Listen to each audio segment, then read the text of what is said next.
Hey guys, welcome back to the shop. Thanks for being here. As always, I appreciate it. So as you see, we are working on a large piece of wire rope or cable today. And I did a cable Damascus project a little while ago here on the channel. And that was the first one I've done. So this is the second. And this one is a much larger cable, but I'm doing some things that I didn't do on the first project. And this is right here is one of them, and that is to try to open up the cable prior to welding and clean it as much as possible. So I've arc welded one end so that it doesn't just fall apart on us, because it certainly would, and soaking it in diesel because it does have a ton of grease and grit and all this kind of stuff. And this particular cable here is even more open and loose, obviously, than some, and certainly more than the one I worked with last time. The last one was a piece of crane cable, I guess, and so probably for that reason it sort of laid tighter and probably had less grit overall in it and less gunk. So I'll get that cleaned out a little bit. It was kind of hard to try to open up, but I got it cleaned out as much as possible. Put back together here and welded on the end so that it doesn't fall apart in the forge, and get some diesel on it again before we stick it in the forge. I had a brick at the inside my forge that I took out about halfway through this forging process. That's why the cable doesn't fit all the way in there right now, but got a nice little diesel and grease fire going on there, and plenty of flux. So something else I didn't do last time, which I'm doing here, is untwisting it in the forge or during the forging process as well, not just to clean it initially. So this is going to allow me to get flux down in there and try to get everything cleaned up as much as possible.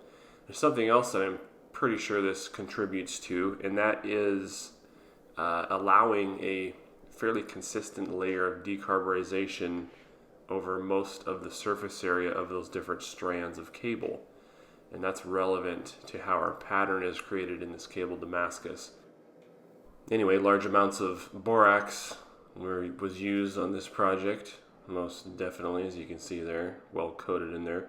And theoretically, all of that's going to squeeze out at a welding temperature when we recompact this. But I'm still kind of untwisting it here, and best case scenario would be to get this whole thing hot and untwist it in one step, and that wasn't really feasible because I couldn't get that piece of cable all the way into the forge until I took that brick out, which I couldn't do until the borax lining, the flux lining, melted.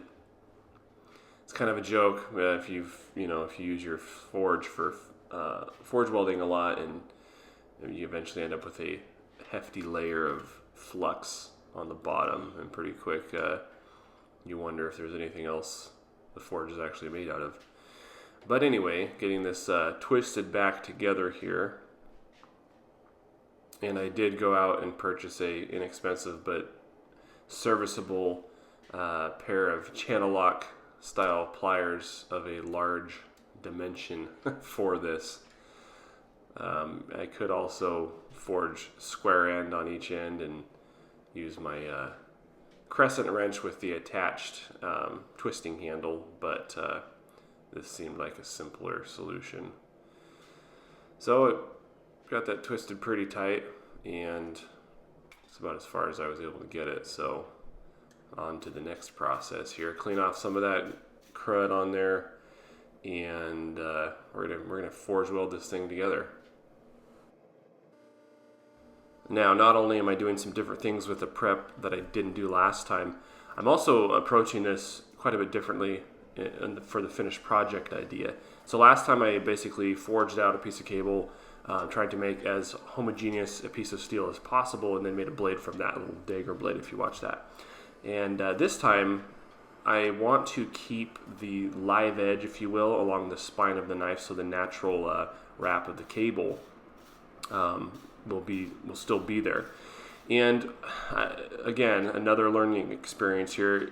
To do that successfully right here at this stage of the game is kind of, where you want that to be. Unfortunately, because I started with such a big piece of cable, I continued to draw it out, and I kind of stretched out that natural wrap or twist of the cable, and so I ended up with a rather elongated version, and which was not exactly what I was trying to do, but live and learn, I guess. I could have used my perpendicular half-round dies to forge it out only widthwise. But anyway, so our forge weld turned out really well. The marks you see on there are actually from my pocket knife. I was scraping something off there, but there's actually no inclusions in that part of the blade. Speaking of inclusions, there were some, and this is a much larger piece of cable with more strands and more opportunity for inclusions. So I don't really know if all the other work that I did prior to forge welding really helped with that or not. But again, there's another aspect to it that's relevant, and we'll get into in a second. So an opportunity to test the forge weld here, bust it apart, and there was you can kind of see some weld lines that came apart, which is to be expected. That's a huge amount of stress on a forge weld. But anyway, we're forging out the bevel here, and this is going to continue doing this near welding heat, or at a heat that it can weld. This is going to continue to refine that part of the blade and make sure that those strands are well bonded together during this process here. And of course, do a tapered tang here. So at this point in the game, I'm not preserving a whole lot of the original wrap or twist of that cable, but it is what it is. So we'll still have that. I'm trying to preserve that along the entire spine, including the handle. So there you have it. There's our rough forged out blade, and it's time to do some grinding. So speaking of grinding, I want to thank the guys over at Empire Abrasives for providing the grinding belts for this project here, and I'm using some of their ceramic belts. I'll use some aluminum oxide and different things like that for some finish belts and stuff, but when it comes to shaping and taking material off at a reasonable rate of speed, I really prefer ceramic belts. So I'm using that's what I'm using here. Some from the Empire Abrasives. And a little bit about that, they actually approached me on the channel here and were interested in a sponsorship. And initially I was really excited about it, just because that it's like, hey, somebody thinks what I'm doing here is worthwhile here. So it felt good to have that kind of confirmation, I guess. But then I was like, wait a minute, I've tried a lot of different belts, a lot of different abrasives, and I can't just jump into this without knowing what I'm getting into. I actually had not heard of Empire Abrasives prior to them approaching me. So anyway, they sent me a few belts that I was specifically interested in. I was able to try them out, and they work great. They last a long time. They cut well, and so I told them, yeah, I'm on board with that. So so they supplied the abrasives for this project, and grateful for that. If you guys make knives, you know that abrasives are a big expense, and so for me that really helps me keep doing what we're doing here and bringing you guys this content. So there's our our rough ground. It's not finished at all. There's our rough ground blade, and part of the reason I did a rough grind on it is I wanted to see if there were any inclusions in the blade prior to moving forward with the heat treat, and there wasn't, so everything looks good. So again, the handle bolt holes is drilled in here. Sometimes this is an indicator of what kind of steel you're working with. If you just forge your blade and then let it air cool, you're essentially normalizing it, assuming it's at the right temperature, but it's going to be,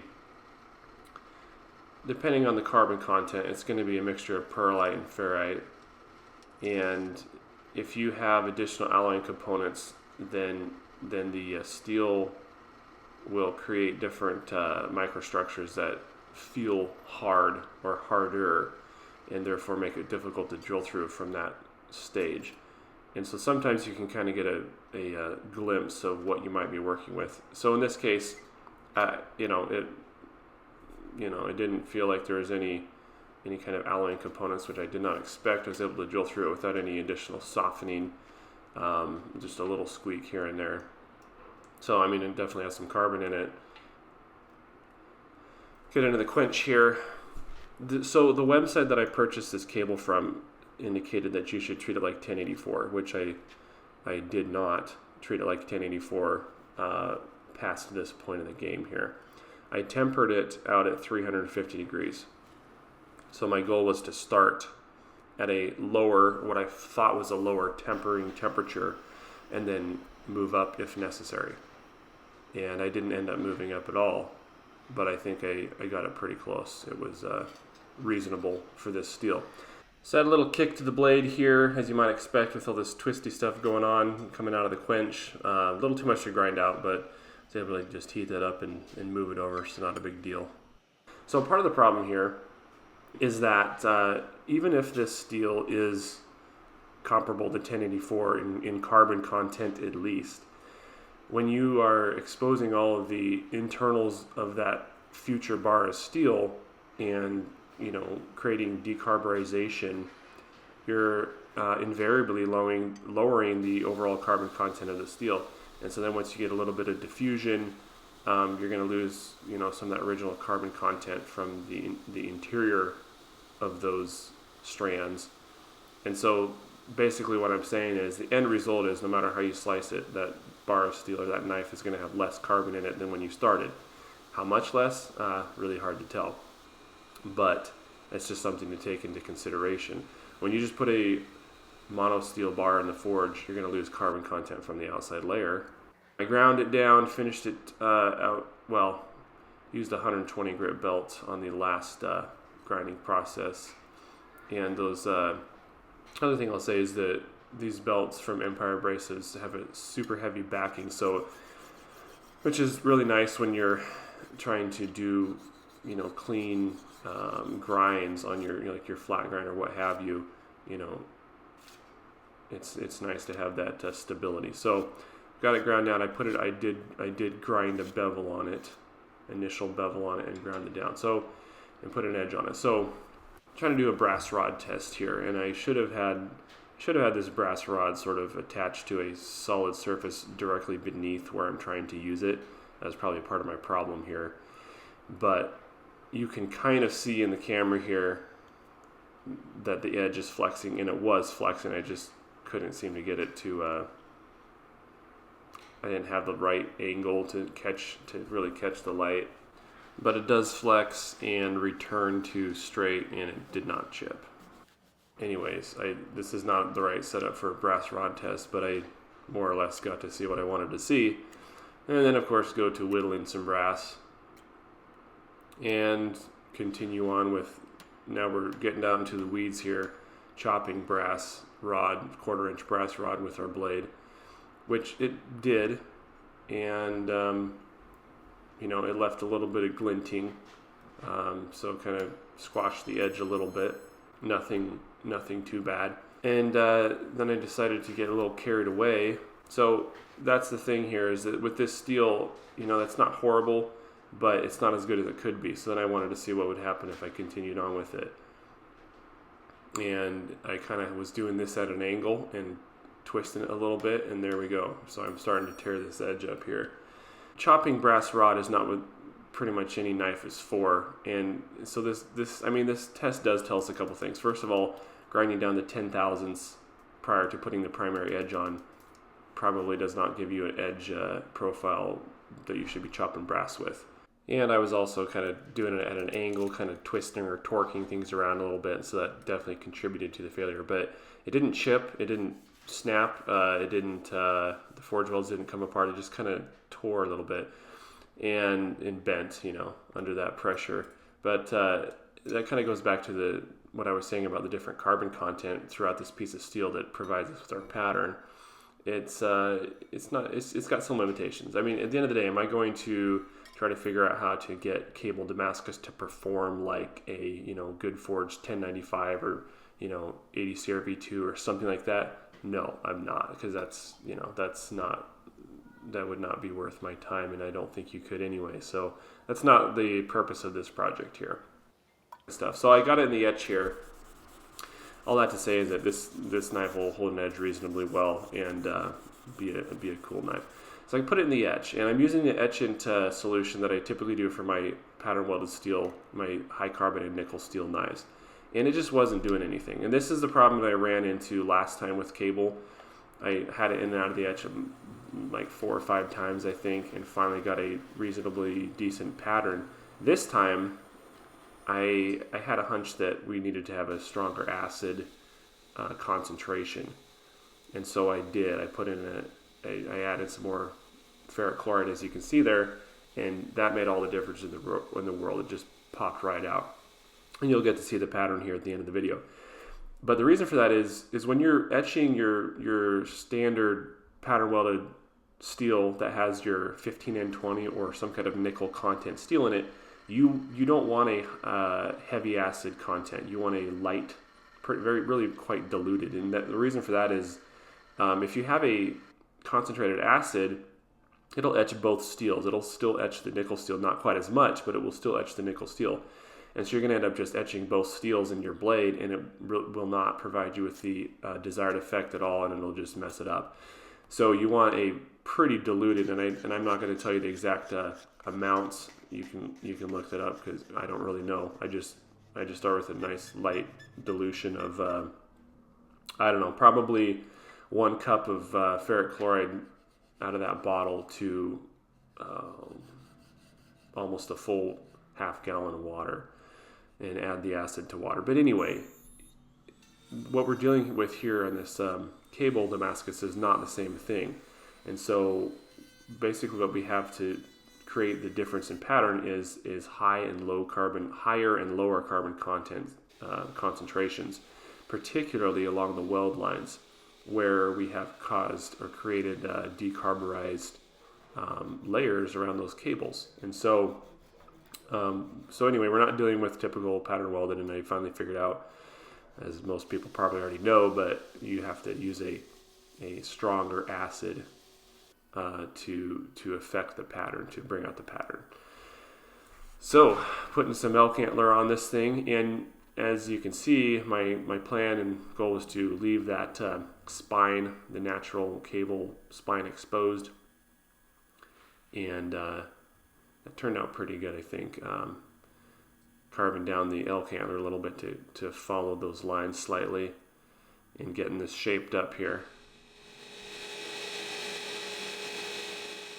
Use a little bit of slack belt to shape the handle here. So one thing about antler is that it's always thicker than you think it is. And I think that's because the natural dome cross-section or curved cross-section, and in this case I used that to my advantage because I wanted to have enough thickness to the handle, enough material to the handle there so that the grip was reasonable and comfortable. And it's a little narrower right around where the finger groove is, so I was able to easily compensate with a little wider grip with this elk antler. But yeah, it's always thicker than you think it is. And you can prove that by actually like taking your calipers out or whatever and measuring the thickest portion, and you'll be surprised. So here I'm trying to clean up the spine of the knife as much as possible, shine that up a little bit, and then of course buff the antler, the elk antler here. Really brings out the natural luster, so it makes for a nice handle material. And of course putting the final edge on the blade here with regular sharpening stone down to the Arkansas stone, and using WD-40 for the oil.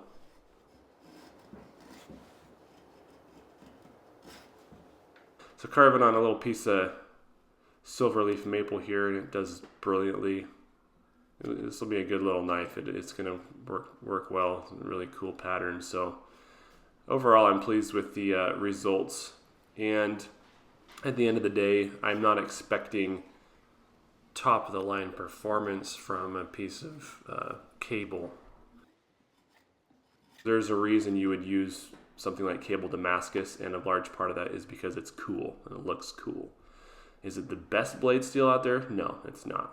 But it is a cool project, cool piece of steel. So there it is. Now you can see what I'm talking about with the bright or silver colored lines. Those are all the outsides of our cables. And so back to what I was talking about a little bit ago. While opening up the cable to put flux in and all that kind of stuff may or may not really produce that much better of a forge weld, it does, I think, really allow you to create that decarburized layer on your strands of cable, and therefore really make sure that you've got a good pattern in the finished product. I don't think you're going to get that same level of contrast just by keeping the cable closed up and putting flux on it immediately and then forge welding it. So that's just a little side note there. But anyway, that's it, guys. I appreciate you watching. As always, we'll see you on the next video. Have a great day.